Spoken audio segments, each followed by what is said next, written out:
Na plenarnoj sjednici u Strasbourgu upravo smo raspravljali o važnom prijedlogu promjene temeljnih ugovora o funkcioniranju Europske unije. Prema tom prijedlogu ljevice i prikrivene ljevice najviše bi se stvari mijenjale u samom vijeću u kojem sjede inače po jedan predstavnik svake države. I sve odluke, sve važnije odluke se moraju donijeti jednoglasno, što garantira ravnopravnost. Dakle, ne može se na taj način donijeti niti jedna odluka koja bi išla temeljno na štetu nekakve države članice. Glavni argument predlagača ovih promjena je taj što je teško upravljati decentraliziranom Europskom unijom, pa bi oni više da to bude centralizirano. A naš glavni argument je to da ako se ne bi više trebalo odlučivati jednoglasno nego većinom, da bi tu većinu lako sklepale one velike države članice, pa recimo Hrvatska koja nosi nekakvih 0,8% Europske unije uopće ne bi bila zanimljiva. Nas niko ne bi ništa niti pitao, sve bi se moglo donijeti i bez nas. Naravno, otvorilo se i pitanje što bi takva centralizirana Europska unija mogla odlučivati i što bi ona mogla nametnuti svim državama članicama. Gerade in der Gesundheitspolitik bei grenzüberschreitenden Herausforderungen braucht die Union neue Kompetenzen. Giving an enhanced role to the European Court of Justice, more power to our Parliament, new competences like in defence, health, energy and climate change.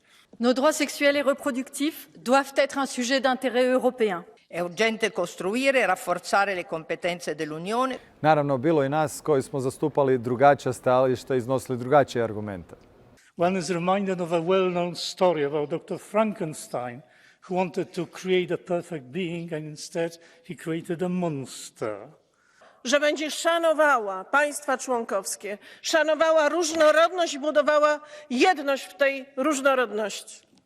Can we really represent the people better here in the one house than 27 national parliaments? Hrvatska je jedva izašla iz Jugoslavije, te centralizirane federacije u kojoj su Srbi imali svu moć. I krvlju smo platili taj izlazak, krvlju smo platili tu slobodu i taj suverenitet.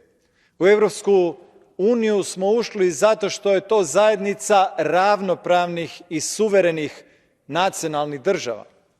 Mi želimo suradnju, ali inzistiramo na toj ravnopravnosti. Mi ne želimo biti poligon za interese velikih i moćnih.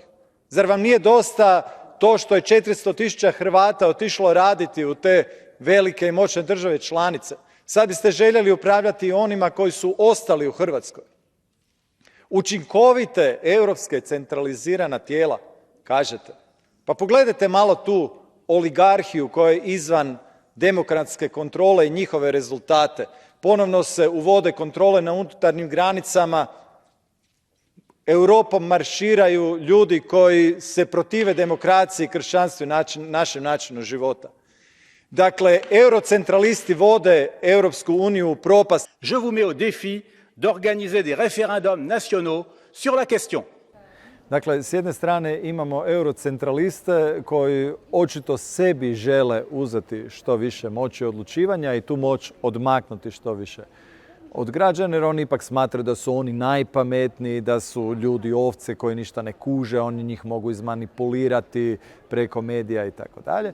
I s druge strane imamo nas koji želimo suradnju, ali poštujemo birače, dakle što je po načelu demokracije i načelu supsidijarnosti najvažnije, dakle da se odlučuje na najnižoj mogućoj razini da građani budu što više uključeni u sve odluke. Tako da ja ne samo da ne bi dao tim eurocentralistima dodatne ovlasti, nego bi im i dobar dio ovlasti sadašnjih oduzeo.